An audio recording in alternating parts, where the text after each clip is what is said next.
ญนางบไลหงเนาะเป็นรอบทดทัน10,000แก้วพิไลเนาะของคอนเสิร์ตตันเพื่อเป็นการเสียเวลาคอนเสิร์ตมาจังหวะ Rocking Roll เพิ่นว่าขอติดซิมมวนนะเพิ่นว่าฟอร์ดมาโดนแล้วเพิ่นว่าอยากเอาเต็มขีดหน่อยนึงสั่นนะก็ว่ากันไปออกกำลังกายกันหน่อยนึงมากินข้าวได้บางคนหน่อยนึงขอออกไม้ออกมวยในจำหน่อยมาเพิ่นว่าจังขอเชิญทานซิมเนาะครับน้องสาวเขา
Thank you guys.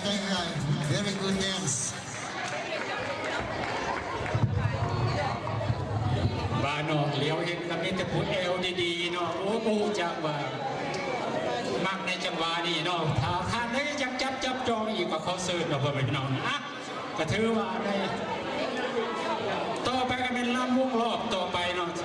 จับจองจากทานดวงตาเพื่อนว่าแต่ขอมอบให้ท่านเต้าคองมาลาดวงมาลาเนาะเขาโทษเพื่อนว่าน้ำวงธรรมดาเพื่อนว่ามันเชียง่ายเนี่ยมันเนื้อหอดไปแล้วเราอยากกลับขึ้นมาลำวงธรรมดาก่อนเนาะ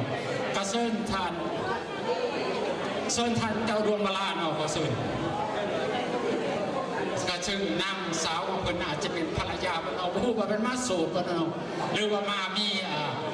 ผู้ติดตามมานำเนาะก็จังได๋ก็ตามถ้าว่ามีผู้ติดตามมานำก็ขอเชิญภรรยาเพิ่นเป็นนางสาวฝนสมัครในรอบนี้เนาะขอเชิญเพิ่นว่าจะขอมาในระบบขับเงินเพิ่นว่าเป็นยังไงจังว่าขับเงินก็เขาติดตามไปนำกันก็หมดซื้อนำกันว่าสิเป็นอะไรเนาะก็เขาเชิญเนาะเขาเชิญทานเต้าดงมาล่ามาขึ้นเป็นอยู่ทางใดเนาะเนาะทานเนาะ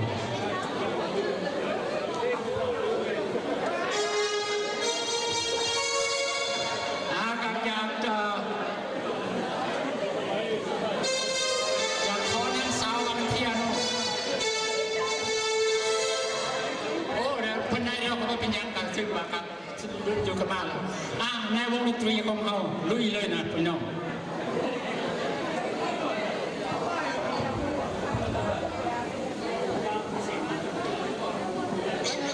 เสียงซอกใหม่ๆเดี๋ยวพี่น้องเดี๋ยวฟังนักจังหวะมาถูกได้ไม่ได้จังหวะ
อยเนาะได้ที่เต็มกำมือเลย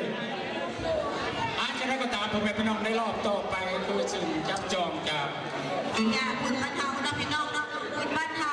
ควรประกวดกระซอยกันเด้อพี่น้องให้กำลังใจซึ่งกันและกันเด้อ โอเคเนาะก็รอบต่อไปก็ซึ่งย่าแม่ป้านุ่นเพิ่นจับจองให้พ่อเตี้ยจันแม่เตี้ยซึ่งเป็นผู้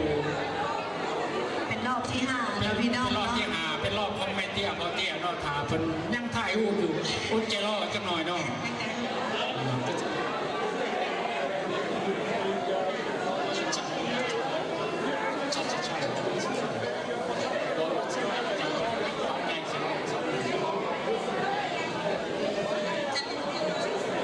ก็เขาเชิญสาวใหญ่เพิ่นขึ้นมาจากคณะเทียบเสียงกันหน่อยใหญ่เอ้ยใหญ่อยากขึ้นมาเพิ่นว่าอยากได้นักร้องเสียงร้องการเพิ่นว่าอยากให้ยังสิบรอบนี้ก็เป็นรอบของพอเตี้ยแม่เตี้ยน้องเพิ่นว่าเพิ่นเขียนได้นี่กันว่าเพิ่นอยากให้ผู้เสียงหวานของเพิ่นกับเพิ่นว่าอยากต้องการสาวใหญ่เพราะฉะนั้นเป็นผู้ให้เสียง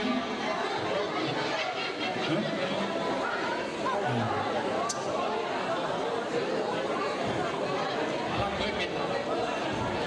อย่างไรโอเคเดียว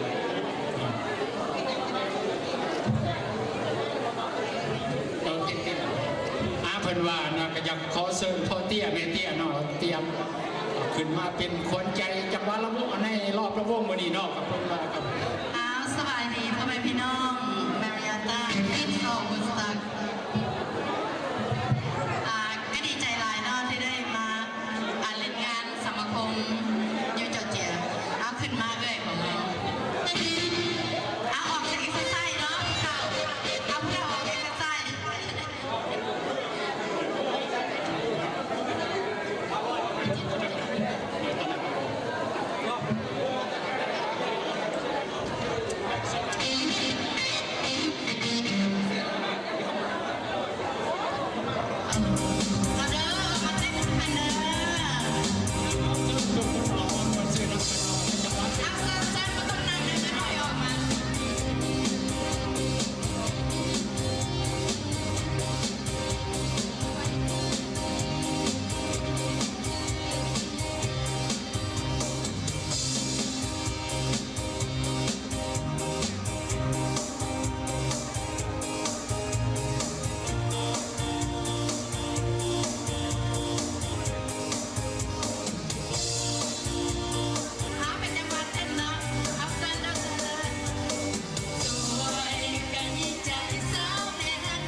ว่ามอบให้โคศกสันเป็นพิเศษเป็นว่า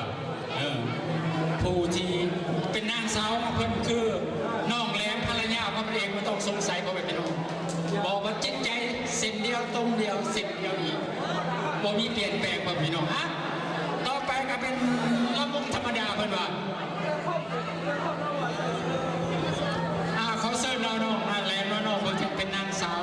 ในรอบประกวดรอบนี้น้องเขาเสิร์ฟ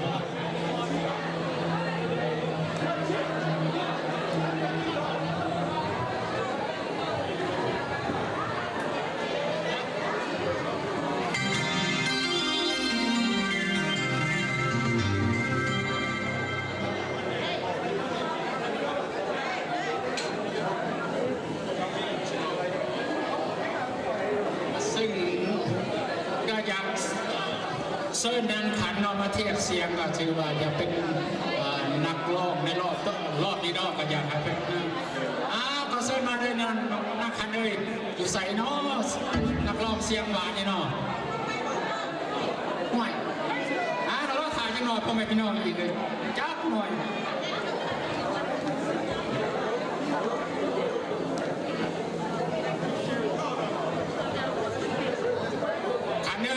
อยากขึ้นมาเทียบเสียงไว้หนึ่งเนาะคันเนาะสุดยินครับ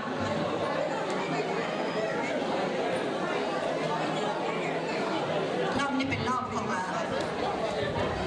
โคสุเองเด้อพี่น้องเด้อ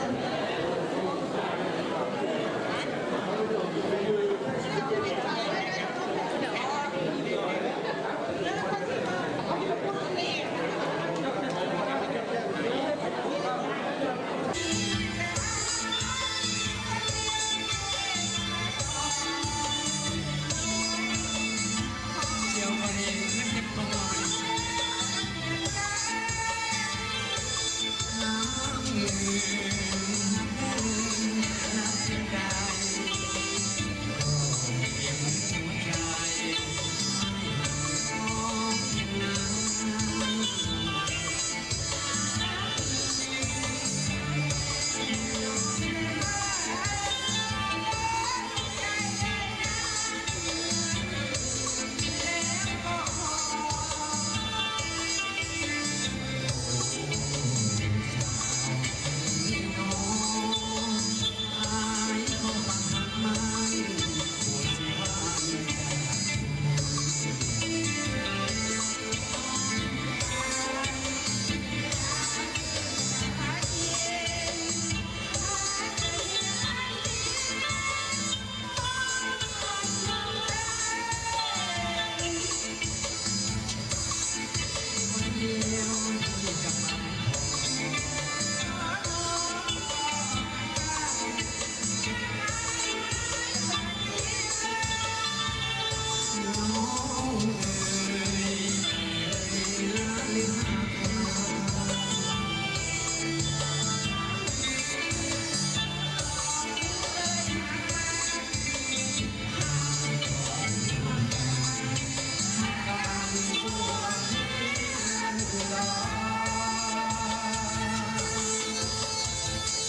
ตัวไอ้ทั้งพ่อทั้งแม่ทั้งนั้น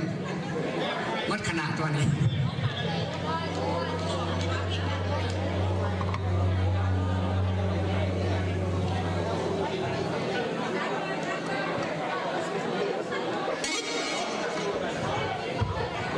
ลำวงโลกตะไปเนาะพี่น้องเนาะเป็นรอบของนางมาลัยหงมอบให้แก่ทานทูลพร้อมด้วยภรรยาแต่ว่าธรรมดาสักพี่น้องธรรมดาธรรมดา ก็เป็นรอบพิเศษเนาะพ่อแม่พี่น้องเนาะที่ว่าเป็นขอมาจากนางมาลัยองค์ทองเป็นว่าได้ขอมอบให้ทานพูดจากพร้อมด้วยภรรยาของเพิ่นคือเขาใส่เนาะทานพูดเนาะกับภรรยากับคนนี้เนาะอยากให้มาทานพูดจะใช้เนาะก็อยากขอเชิญเลยทานลูกเรามาจับจองในจับปูในรอบพบทานในเนาะขอเชิญเนาะพ่อเป็นภรรยาก็พอดี ถ้าหากว่าทานเห็นทาน กรรมการในงานของเขาคือเสนอเลยเนาะจะบรรบาในจังหวะธรรมดาบรรบาอย่างนั้น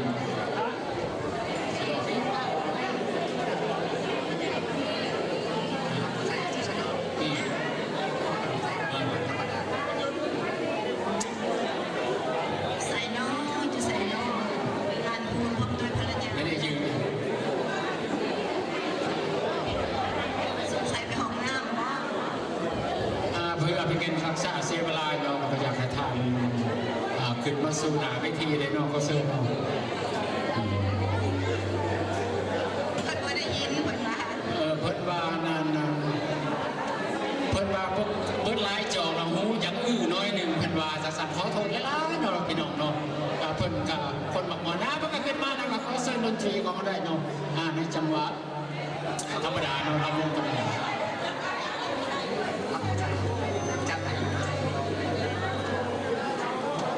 ขอเชิญเนาะพี่น้องแล้วก็เชิญส่วนทุกท่านที่มามวลนำกันเนาะพ่อพี่น้องเพิ่นว่าขอมาเป็นจังหวะลำผู้ไทยเพิ่นว่าข้าพเจ้าก็บ่เคยลำจักเถื่อไม่แต่จม ขนาดเป็นเคยผู้ไทยรับผู้ถือเป็น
พิเศษที่มันเป็นรอบที่สาม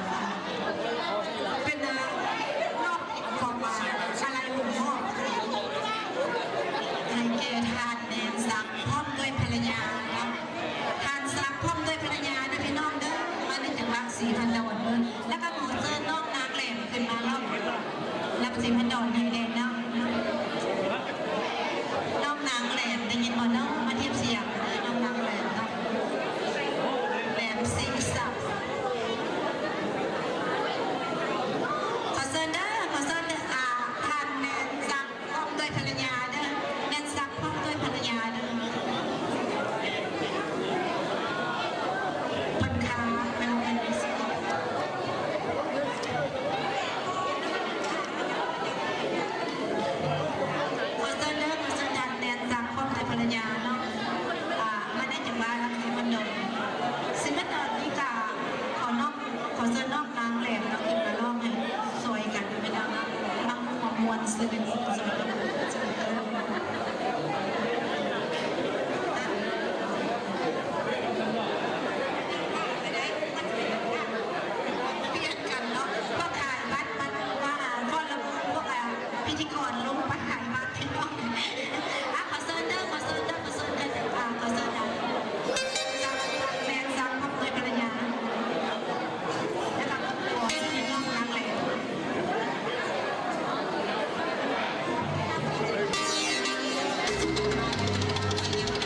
เสียงขับร้องจากไอ้แขกเลยขอโทษน้องคนมาจากได้เจ้าน้องเป็นเสียงขับล่ำให้ในรอบต่อไปง่ายก็อยากมาเทียบเสียงจัดหน่อยเนาะ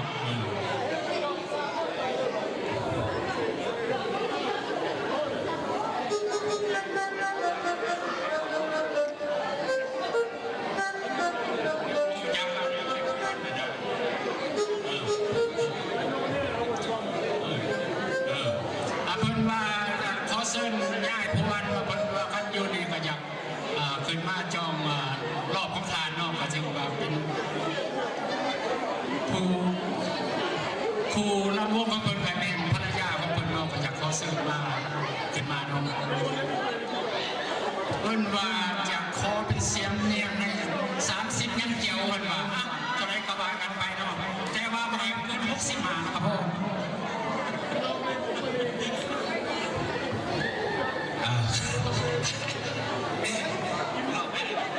เราผู้วันออกไปภรรยาขอเสียงมาแล้ว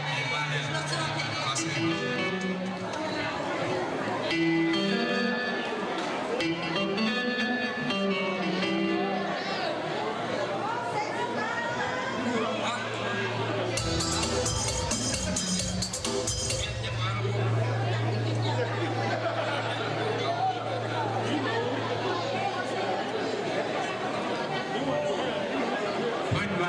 สุขภาพก็คอยดีขอกลับคืนปัจจุบันละมุนสัมพันธ์แบบมือหนาเริ่มถือยามาก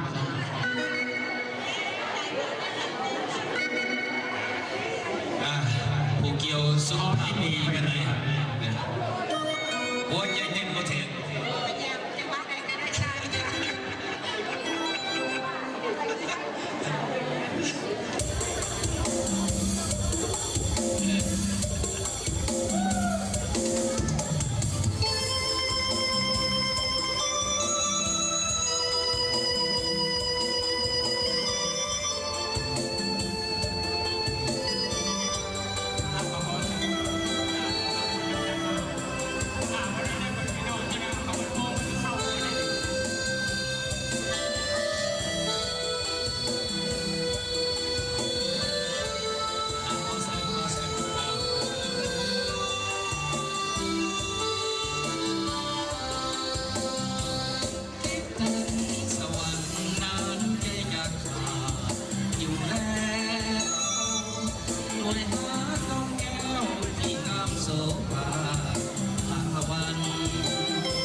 200 เหรียญ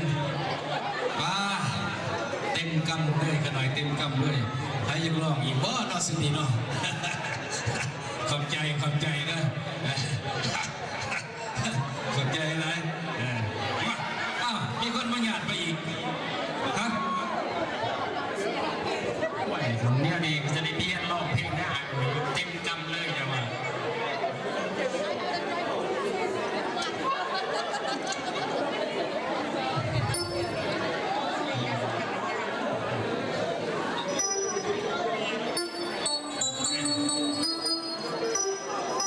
เราถ่ายจังหน่อยมาเผยพี่น้องนะทางมันยังมีการเทียบเสียงกันอยู่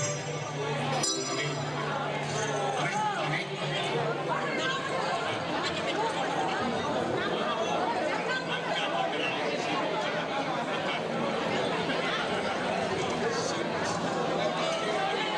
รอบนี้ก็เป็นการจับจองของทานรุ่นเต้านะครับซึ่งเพิ่นว่าเขามอบให้ทานวิไลซุกเนาะแล้วก็พบภรรยาของเพิ่นน้องก็อยากมาในจังหวะปัสลบเพิ่นว่าอยากขอเชิญทานวิไลซุกเพิ่นจะใส่เนาะอยากขึ้นมาจับจองในรอบของเพิ่นโปรวงศ์แล้วก็ทางโปรวงศ์สาวิไลพรสุดธรรมวงศ์จะเป็นจังหวะมาในจังหวะปัสลบทางใจพ่อเราทานเข้าธรรมดา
จะได้รายเรื่องจัดรับการตบมือเนาะพี่น้องเนาะแล้วคนไทยประกาศข่าวเนาะวันที่